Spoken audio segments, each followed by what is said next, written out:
তোমাদের প্রতি পরবর্তী ক্লাসের আবারও শুভেচ্ছা জানিয়ে আমি সংক্ষিপ্ত সময়ে তাহারি পড়ে মনে কবিতা সুফিয়া কামালের এই কবিতাটি কয়েকটি লাইন বিবৃত করব এবং সারসংক্ষেপ বর্ণনা করে আমার বক্তব্য এখানে শেষ করব। আমি ইতিমধ্যে তোমাদেরকে আমার ইউটিউব চ্যানেলের কমিউনিটিতে তার চিত্রসহ সারমর্ম টিকাসহ সংক্ষিপ্ত জ্ঞানমূলক প্রশ্নের আনসারও দিয়ে দিয়েছি। বেগম সুফিয়া কামাল একজন বাংলাদেশের বিশিষ্ট মহিলা কবি এবং নারী আন্দোলনের অন্যতম পথিকৃৎ। 1911 খ্রিস্টাব্দে 20 জুন বরিশালে তার পৈতৃক নিবাস ছিল কুমিল্লায়, এবং তার স্বামীর নাম ছিল সৈয়দ নেহাল হোসেন। এখানে বিশ্ববরণ্য একজন নারী লেখিকা হিসেবে, কবি হিসেবে তিনি আমাদের মাঝে সমাদৃত হয়েছেন। বিভিন্ন উল্লেখযোগ্য কাব্যগ্রন্থ তিনি আমাদের জন্য রচনা করেছেন, যে সাজের মায়া, মায়া কাজল, কেয়ার কাটা, উদাত্ত পৃথিবী ইত্যাদি, এবং বিভিন্ন গল্প, ভ্রমণ কাহিনী, প্রবন্ধ তিনি লিখেছেন। বাংলা একাডেমিক পুরস্কার, 21 পদক, নাসিরুদ্দিন স্বর্ণপদক সহ বিভিন্ন পদকে তিনি ভূষিত হয়েছেন। আমরা লক্ষ্য করি যে কোনো মানুষের, যে কোনো আপনজনের বিয়োগে, তার মৃত্যুবরণে অনেক সময় মানুষ ব্যাকুল হয়ে পড়ে।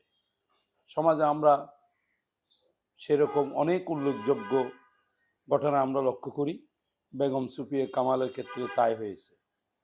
যেহেতু তার স্বামী তাকে কবিতা লেখার জন্য, একজন কবি হওয়ার পিছনে যে অন্তরালে যে সুন্দর ভূমিকা রেখেছেন, তিনি তখন তার মৃত্যুতে গভীরভাবে শোকাচ্ছন্ন হয়ে পড়ে।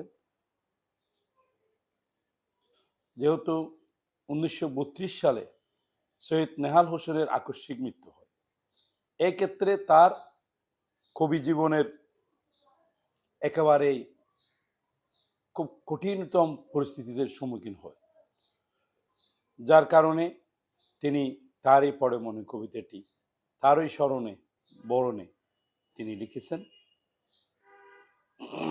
এখন যেহেতু মানুষের বিষণ্ণতা, দুঃস্বপ্ন এবং মানুষের স্বপ্নিল অগ্রযাত্রাকে রুখে দেয়। একজন মানুষ তখনই চঞ্চল হয়ে ওঠে, উদ্দাম, উৎসাহ উদ্দীপক হয়ে ওঠে, জীবনযাপনের ক্ষেত্রে সাবলীল হয়ে ওঠে, যখন তার ভিতর কোনো বিষণ্ণতা কাজ করে না। কবির তার স্বামীর সৈয়দ নেহাল হোসেনের আকস্মিক মৃত্যুতে সেরকম বিষণ্ণতা এবং চঞ্চলহীনতা, উদ্যমহীনতা, কর্মহীনতা তাকে একেবারে সমাজ সংসার থেকে, লেখনী থেকে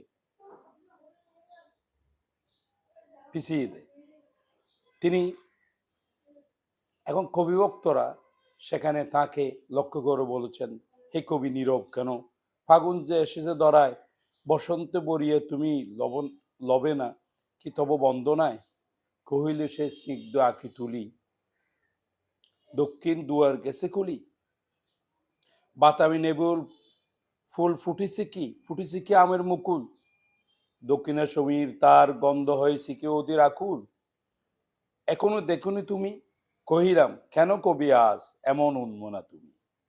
এই এখানে আসছে কবি, যেখানে বসন্তে যখন শ্বাস রব, কবি যখন বসন্তের স্বাস্থ্য, বসন্ত ঋতুতে ফুল দিয়ে এবং বাতাবি নেবুর গন্ধ, আমের মুকুল, এগুলো সব দেখত, অবলোকন করত, এভাবে দৃশ্যগুলো তার অন্তরে যখন রেখাপাত করত, কিন্তু আজ তার মনে সেই রেখাপাত নেই।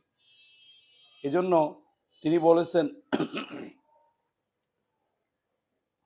কেন কবি আজ এমন উন্মানা তুমি? কবি ভক্ত এখন কেন আপনার মনটি কেন উন্মানা? কেন আজকে আপনার মনে নেই? এই স্মৃতিগুলো আপনার কোথায় গেল? আপনি লিখুন, কোথা তব কোথা তব নবপুষ্পরাজ। এই যে বসন্তের সময়ে যে সজ্জিত হওয়া সেই নব ফুল দিয়ে, নতুন নতুন ফল দিয়ে যে সাজানো গোছানো, কোথায়? এখানে এই যে দেখো, এখানে ওগো কবি রসিয়া লহনা আজ গীতি, একটি গান গান, কবিতা লিখুন। গীতি শব্দ হচ্ছে গান করা। হে কবি, আপনি নতুন ভাবে কি রচনা করুন, গান লিখুন, কবিতা লিখুন। বসন্ত বন্দনা তবে কণ্ঠ শুনি এ মোর মিনতি।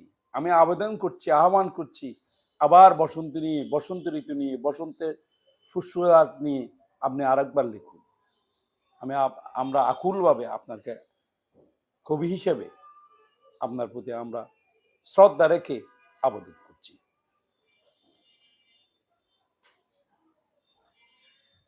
এবার এই যে কবির প্রতি যে শ্রদ্ধা রেখে, এই কথাটা কি পাঠক সমাজ তাকে কবিতা লেখার জন্য বলেছেন। কহিলাম, ওগো কবি, অভিমান করেছি কি তাই? আপনি কি অভিমান করেছেন? কার সাথে অভিমান করেছেন? যদিও এসেছে তবু তুমি তারে কহিলে বৃথায়, কহিলে সে পরম হেলায়, বৃথা কেন পাগুন বেলায়। ফুল কি ফুটুনি শাকে? হ্যাঁ, ফুল কি ডালে ফুটেনি? তো যা হোক, লাস্ট দিকে এখানে কহিলে সে কাছে সরে আসি, কহিলে উত্তরি তলে মাগের সন্ন্যাসী, গিয়েছে চলিয়ে ধীরে পুষ্প শূন্য দিগন্তের পথে, রিক্ত হস্তে তাহারই পড়ে মনে, বলিতে পারি না কোনো মতে। রিক্ত হস্ত মানে একেবারে খালি হাতে, যেন আমার আর আছে আর নাই, হ্যাঁ, এ এলো এর নেই, যেন নেই নেই, চারিদিকে শুধু হাহাকার, রিক্ত হস্ত, তার যেন কিছুই নেই। একজন এত বড় মাপের কবি, একটু প্রখ্যাত কবি, বিখ্যাত কবি, সেক্ষেত্রে আমরা বলবো, আমরা যখন কোনো উদ্দীপক সৃষ্টি করব শিক্ষার্থীদের জন্য, যেমন অনেক সময় সন্তান মারা গেলে তার পিতা ব্যাকুল হয়ে যায় এবং এবং আনমানা হয়ে যায়। পিতা মারা গেলে সন্তান, মা মারা গেলে সন্তান, যে কোনো আপনজনের মৃত্যুতে, যে কোনো নিকট আত্মীয় মারা গেলে মানুষ কাতর হয়ে যায়। আমরা সমাজে এরকম অহরহ ঘটনা দেখি, যে বিভিন্ন অ্যাক্সিডেন্টে অনেক পরিবারের সকল সদস্যের মৃত্যু নিউজ পেপারে পেলা, আরেকদিন পেলা, হ্যাঁ, একই দিনে স্বামী স্ত্রীর মৃত্যু, আরেকদিন পেলা পানিতে পড়ে ভাই বোনের মৃত্যু। আমরা দেখি না? কবি সুফিয়া কামাল শুধু তারই পড়ে মনে কবিতা লিখে যে শুধু তার জন্য লিখেছেন তা নয়। এটা এই দৃশ্যপটটা আরেকজনের বেলায় হতে পারে, আরেকটা পরিবারের জন্য হতে পারে। এজন্য আমরা স্টিম তৈরি করতে পারি, যে কোনো একটা বিয়োগান্তক ঘটনা দিয়ে আমরা একটা কি করতে পারি, উদ্দীপক তৈরি করতে পারি। সেখানে আমরা ক খ গ গ